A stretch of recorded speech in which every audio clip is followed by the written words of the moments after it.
రాష్ట్రంలో ఈ కేసీఆర్ హయాంలో నడిచినటువంటి సర్కారు చాలా తప్పిదాలు చేసి వీటిని ఏమేమో చేసి ఆగమానం చేసి కరెక్ట్గా 10 ఏళ్ల కింద దిగిపోయే ముందట ఇక మళ్ళా అరే జనాలు ఓడగొడతారో ఏమో అని భయపడి రకరకాలుగా జీవోలు వేయడం, ఎన్నికలకు ముందే హామీలు ఇవ్వడం, ఎన్నికల కోడ్ పేరుతో అట్టిపెట్టి ఆపేసడం ఇట్లాంటివి చాలా జరిగినాయి. అయితే అంగన్వాడీలకు సంబంధించి కూడా కొత్త రాగం ఎత్తుకుంటూ హరీష్ అన్న ఒక బహిరంగ లేఖ రాస్తాడు. ఈయన ఏమైనా ఉంటే అంటే బహిరంగ లేఖ రాస్తాడు. ఎందుకంటే ప్రభుత్వం ఎట్లాగో దానికి అనుకూలంగా నిర్ణయం తీసుకుంటుందని తెలుసుకొని ముందుగానే ఈయన లేఖ రాస్తాడు. ఈ లేఖ ద్వారానే ఆ పని అయిందని మళ్ళీ పాలాభిషేకాలు చేయించుకుంటాడు. ఇది సర్వసాధారణం అయిపోయింది. ఇది కూడా కామన్. హరీష్ రావు యొక్క యాక్టివిటీస్లో ఇది కామన్ థింగ్. వాళ్ళకు కార్యకర్తలు కూడా బోర్ కొడుతుంది కావచ్చు ఇది ఏం సార్ అని. సో అయితే అంగన్వాడీలకు సంబంధించి ఒక జీవో జారీ చేసింది ఇది గత సర్కారే, కేసీఆర్ సర్కారే. అయితే ఆ జీవోను కాపీ కొట్టింది కొత్త సర్కార్ అని చెప్పేసి మన హరీష్ అన్న అంటుడు. వాస్తవానికి ఆయన జారీ చేయాల్సింది ఎప్పుడు? 10 ఏళ్ళ అధికారంలో ఉన్నావు కదా, డిమాండ్ 10 ఏళ్ళ నుంచే ఉంది కదా డిమాండు. సడన్గా ఎన్నికలకు ముందు, ఎన్నికలకు కూడా వచ్చే ముందటనే ఆ జీవో ఎందుకు జారీ అయింది? అంతకంటే ముందు ఏం చేసిరు మరి? ఎవరు జేబులు నింపుకునే పనులలో ఉన్నారు? ఇవి అంగన్వాడీకి సంబంధించిన అంశాలు చూడరు ఒకసారి. మీకు ఎవరికైనా నొప్పి అనిపించే వాళ్ళు ఒకసారి వాస్తవాలు ఏందో ఒకసారి చూడరు. విషయం ఏంటంటే మినీ అంగన్వాడీలకు పెంచిన వేతనాలు ఇవ్వాలి, జీతాలు తగ్గించడం దారుణం. మినీ అంగన్వాడీలు ఏవైతే ఉంటాయో దానికి జీతాలు తక్కువ ఉండే, మెయిన్ అంగన్వాడీలు జీతాలు ఎక్కువ ఉండే.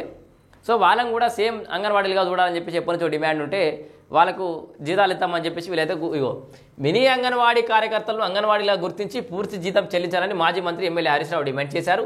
ఈ మేరకు మంగళవారం ఆయన సీఎం రేవంత్ రెడ్డికి బహిరంగ లేఖ రాశారు. 3 నెలలు మాత్రమే పెంచిన జీతం ఇచ్చి ఏడాదిగా పాత జీతానికి పనిచేయించుకుంటున్నారని తెలిపారు.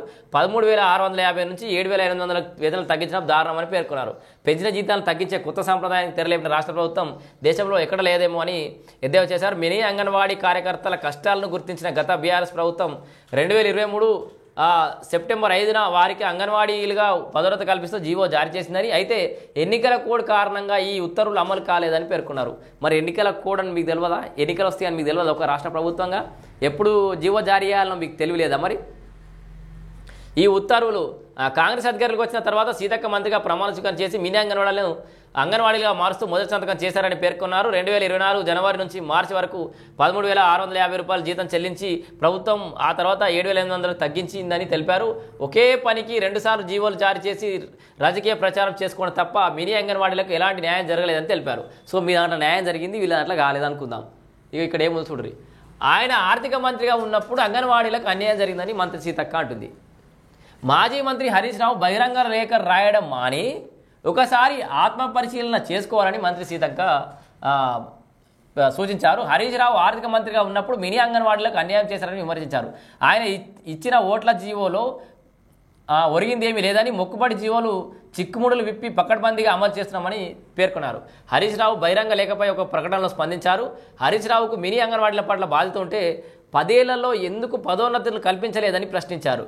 కాంగ్రెస్ అధికారులకు వచ్చిన తర్వాతే 3,438 మంది మినీ అంగన్వాడీ టీచర్లకు పదోన్నతులు కల్పించామని గుర్తు చేశారు. భవిష్యత్తులో ఎలాంటి న్యాయమైన అడ్డంకులు తలెత్తకుండా ఏప్రిల్లోనే ఈ ప్రక్రియను సంపూర్ణంగా పూర్తి చేసి ఈ నెల నుంచే మెయిన్ అంగన్వాడీల తరహాలోనే మినీ అంగన్వాడీలకు జీతాలు చెల్లిస్తున్నామని అన్నారు. మినీ సెంటర్లను మెయిన్ సెంటర్లుగా అప్గ్రేడ్ చేసి టీచర్లకు తోడుగా హెల్పర్లను నియమిస్తున్నట్టు తెలిపారు. అంగన్వాడీ వ్యవస్థను బలోపేతం చేస్తున్నామని పేర్కొన్నారు. సో ఇక్కడ బహిరంగ లేఖలు మానేసి బహిరంగ క్షమాపణ చెప్పాలి హరీష్ రావు. సో ఇది హరీష్ రావు ఆత్మపరిచయం వేసుకొని సీతక్క అంటుంది. మినీ అంగన్వాడీలు పెంచిన జీతాలు ఇవ్వాలి అని ఈయన అంటుడు. ఈయనేదో అడుగుడు కాదు, ఈయనేదో ఇచ్చినట్టుగా ఏదో అట్లా అప్పుడప్పుడు గమ్మత్ చేస్తాడు హరీష్ అన్న. అది ఏందో మరి ఎవరు చెప్తారేమో.